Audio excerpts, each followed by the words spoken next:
I'd like to talk about motoring costs with a particular emphasis on VAT, which is often neglected in this area.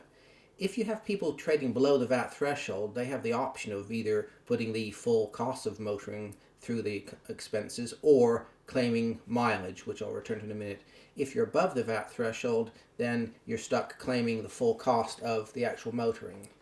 Now, the way that typically works is you put all of the costs through the accounts and then you take some sort of restriction based on how much of the motoring is private use. And again, we're talking about sole traders and partnerships here. I'll come to companies in a minute.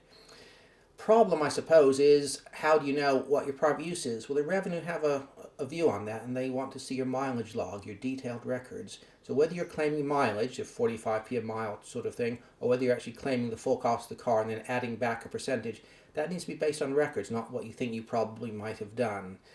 That's something to remember when you're comparing how you're going to work it.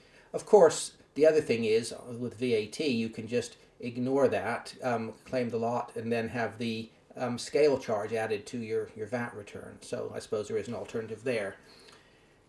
An employee might have a company car. If they do, then they're going to be taxed on the company car. If they get fuel, they're going to be taxed on the fuel. Now the employer is going to get the costs allowed against their expenses. They're going to claim the VAT back on their VAT return.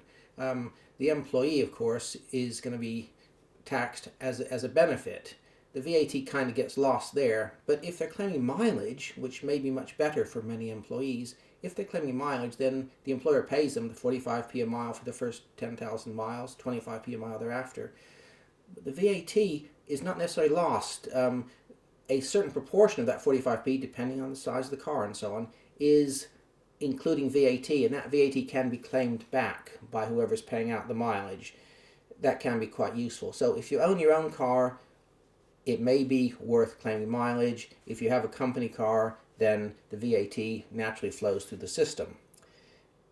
The main problem, I suppose, with any of this is you have to decide how you're going to own the vehicle. Because if you have a relatively inexpensive car, claiming mileage is going to work. For a very expensive car, it might be better just to bite the bullet. The main thing is, what you have to do is think it through. Consider not only the income tax or corporation tax implications, but also how you claim back the VAT.